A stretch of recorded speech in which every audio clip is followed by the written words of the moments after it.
आपके पूरे घर का लोड उठाने का काम आपके घर के कॉलम करते हैं। इसी वजह से जब भी घर बनवाते समय कॉलम बनवाने की बात आती है तो कुछ बेहद ही इंपॉर्टेंट पॉइंट आपको ध्यान में रखने पड़ते हैं। अगर आप बिना इन चीजों को जाने अपने घर का कॉलम बनवा लोगे तो आगे चल के आपका घर का कॉलम जो है वो कमजोर रह सकता है और इससे आपके घर की मजबूती और लाइफ दोनों चीजें कम हो सकती है। तो इसीलिए कॉलम बनवाते समय कौन कौन सी जरूरी चीजें आपको करनी चाहिए इसके बारे में हम आज के वीडियो में देखने वाले हैं। जैसे कि आपने कुछ जगह पर देखा होगा कॉलम जो है वो कुछ जगह पर बेंड दिखाई देता है, कुछ जगह पर उनमें हनी कॉम्बिंग जैसी समस्या देखी जाती है, यानी कि आपको सिर्फ गिट्टी ही दिखाई देती है। तो ऐसे में हम किस तरह से हमारे घर का कॉलम जो है वो अच्छा बना सकते हैं, यानी कि उसके लिए कितने ग्रेड का कंक्रीट हमें लेना चाहिए, कॉलम को कम से कम कितने दिन तक पानी देना चाहिए, इस तरह की और भी इंपॉर्टेंट चीजें हम आज के वीडियो में देखने वाले हैं, जिससे कि आपका कॉलम जो है वो मजबूत बन सके। तो इसीलिए वीडियो को पूरा जरूर देखें। चैनल पे अगर आप लोग नए आए हो तो चैनल को जरूर सब्सक्राइब कीजिए। सबसे पहले जब आपका स्टार्टर का काम खत्म हो जाता है, स्टार्टर यानी कि ये जो छोटी सी कंक्रीट आप देख रहे हैं यहाँ पर कॉलम की जगह पर, इसे स्टार्टर कहा जाता है। एक्चुअल में आपका कॉलम सेंटर लाइन में लेने के लिए इन स्टार्टर का इस्तेमाल किया जाता है। अब होता यह है कि अगर आप डायरेक्टली पूरा शटरिंग कर लेंगे और ऐसे कॉलम को आपको आगे पीछे शिफ्ट करना बहुत ज्यादा मुश्किल हो जाता है, तो आपका कॉलम की पोजीशन एग्जैक्ट जगह पर आने के लिए इस स्टार्टर का इस्तेमाल किया जाता है। अब इस स्टार्टर का काम खत्म होने के बाद बारी आती है आपके कॉलम के शटरिंग वर्क की। सबसे पहली चीज आपको चेक कर लेनी है वो है शटरिंग वर्क। अब शटरिंग वर्क में आपको सबसे पहली चीज ये देख लेनी है कि जो आपके सपोर्ट होंगे वो प्रॉपर तरीके से होने चाहिए। देखिए, कॉलम कास्ट करने से पहले उसके ऊपर इतना खासा वजन नहीं होता, तो आपको ये चीज जल्दी पता नहीं चलती। परंतु जब कॉलम को कास्ट करने लगते हैं, ऐसे वक्त में कॉलम के जो सपोर्ट होते हैं उनके ऊपर लोड बढ़ने लगता है। अगर प्रॉपर तरीके से सपोर्ट नहीं है, ऐसे वक्त में कॉलम जो है वो एक साइड में झुक सकता है और फिर आपका प्लम्ब अप चेक करने का क्या फायदा हुआ। तो इस वजह से पहली चीज तो आपको सपोर्ट चेक कर लेना है। उसके बाद में आपके जो शिकंजे होंगे, उसके बाद में जो कॉलम का पैकिंग होगी वो प्रॉपर तरीके से होनी चाहिए। इसका रीजन ये हो जाता है कि जब भी आप कॉलम को कास्ट करते हैं, ऐसे वक्त में पूरा लोड जो है आपके शटरिंग के ऊपर आता है और जब आप उसके ऊपर वाइब्रेटर का इस्तेमाल करते हैं, ऐसे वक्त में बहुत ही ज्यादा लोड जो है आपके शटरिंग के ऊपर बढ़ जाता है। अगर प्रॉपर तरीके से शटरिंग वर्क नहीं है, ऐसे वक्त में आपका कॉलम जो है बीच में से फट सकता है और कभी कभी एक साइड में कॉलम जो है वो बेंड भी हो सकता है। तो ये चीजें आपके कॉलम के साथ न हो, इसके लिए आपको सबसे पहली चीज चेक कर लेनी है वो है शटरिंग वर्क, क्योंकि प्रॉपर तरीके का शटरिंग वर्क ही अच्छे फिनिशिंग वाले कंक्रीट को कास्ट करने में मदद करता है। उसके बाद बारी आती है आपके कॉलम के कास्टिंग की। जब भी आप कॉलम को कास्ट करते हैं, ऐसे वक्त में आपको ये चीज जरूर ध्यान में रखनी है कि आपका कंक्रीट जो है M20 ग्रेड से कम नहीं होना चाहिए। उससे ज्यादा है तो अच्छी बात होती है। और जब भी आप कंक्रीट को कास्ट करने वाले होते हो, ऐसे वक्त में आपको ये चीज जरूर ध्यान में रखनी है कि पानी भी आपको उस हिसाब से लेना चाहिए। काम करने के लिए आसानी होने के लिए कभी कभी लेबर जो है पानी ज्यादा इस्तेमाल करते हैं। आपको जो है 30 से लेकर 35 लीटर से ज्यादा पानी उसमें इस्तेमाल नहीं करना है, क्योंकि जितना ज्यादा पानी बढ़ता जाएगा उतने आपके कॉलम की स्ट्रेंथ जो है वो कम हो सकती है। और जब भी आप कॉलम कास्ट करते हैं तो ये चीज जरूर ध्यान में रखिए कि वाइब्रेटर का इस्तेमाल आपको जरूर करना है। वाइब्रेटर से आपका कंक्रीट जो है अच्छे से कॉम्पैक्ट हो पाएगा। और हाँ, ये चीज जरूर ध्यान में रखिए कि अगर आपका कॉलम का कास्टिंग वर्क चल रहा है और लंच आवर आ रहा है, तो आपको जो है कंक्रीट जो है पूरा कर लेना है। ऐसा नहीं कि आपने जो है अपना कंक्रीट बना के रखा है और सब लोग जो है लंच को चले गए और उसके बाद वापस से आने के बाद जो है कंक्रीट को कास्ट कर रहे हैं। जो कोई भी आपका फ्रेश कंक्रीट होगा उसको आपको जो है डायरेक्टली कास्ट कर लेना है। या तो आप लंच की छुट्टी थोड़ी से पहले कर सकते हैं या फिर थोड़ी सी बाद में कर सकते हैं,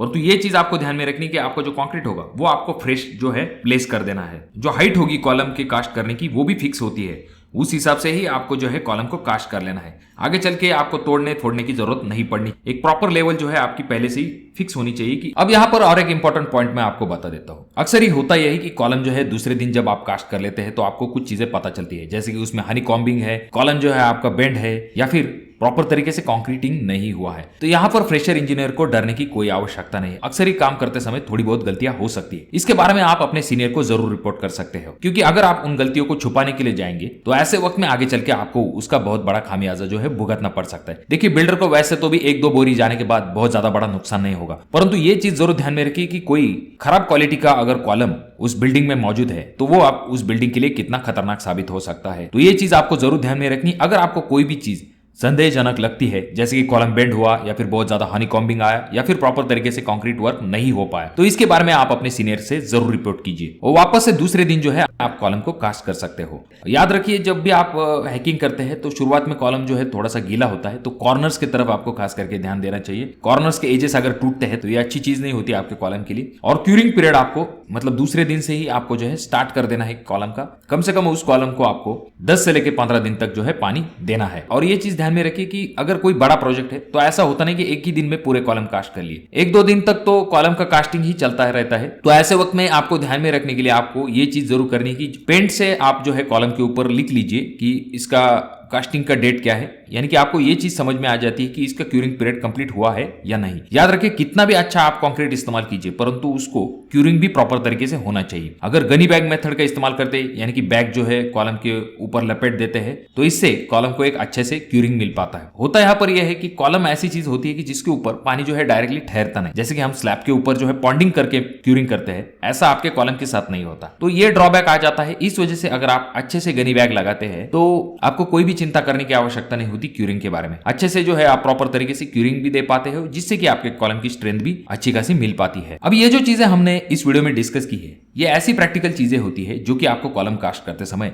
फेस करनी पड़ती है। अब जब आप कॉलम के ऊपर चढ़ जाते हैं कॉलम चेक करने के लिए तो आपको ऊपर के तरफ पहली चीज तो ये देख लेनी है कि आपको जो बॉक्स होगा वो डायगोनल में है या नहीं, कॉलम का साइज एज पर ड्राइंग है या नहीं, उसके बाद में एज पर ड्राइंग उसमें स्टील प्रोवाइड किया गया है या नहीं, ये चीज आपको चेक कर लेनी है। जो स्टीरअप है वो प्रॉपर तरीके से है या नहीं, और जो कॉलम और शटरिंग वर्क है इन दोनों के बीच में कवर होना चाहिए। जनरली कॉलम में as per IS 456-2000 cover 25 mm से लेके 40 mm तक होना चाहिए। उसके बाद में आपका जो शटरिंग वर्क होगा उसको अंदरूनी साइड से ऑयल देना चाहिए। अगर उसमें ऑयल नहीं है ऐसे वक्त में जब आप डी शटरिंग करेंगे ऐसे वक्त में जो कॉर्नर्स है वो टूटते हैं और तो और आपके कॉलम को प्रॉपर तरीके से फिनिशिंग नहीं आ पाती। तो ऑयल भी आपके प्लाई के ऊपर अप्लाई होना चाहिए। अब जब आप डायगोनल एक बार चेक कर लेते हैं उसके बाद में ऊपर के तरफ से आपको जो है लाइन भी एक बार चेक कर लेनी है। और जब भी आप ऊपर जाते हैं तो ये भी चीज जरूर चेक कर लीजिए कि आपको लैपिंग मिलेगी या नहीं, यानी कि जो आपकी कटिंग होगी वो लैपिंग लेंथ के हिसाब से की गई है या नहीं। अब जब आप नीचे आ जाते हैं तो आपको आपके कॉलम का प्लम बॉब यानी कि साहुल यानी कि जिसे वलंबा भी कहा जाता है,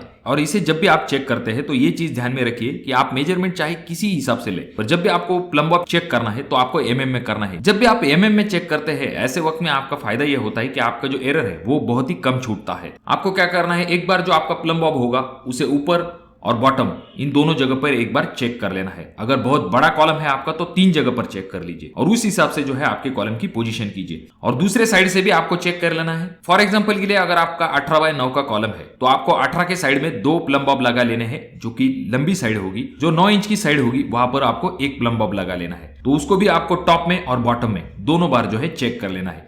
सेम मेजरमेंट आपके आने चाहिए, यह आपको बताने की जरूरत नहीं। ऊपर जो मेजरमेंट आएगा वही आपका नीचे की तरफ आना चाहिए।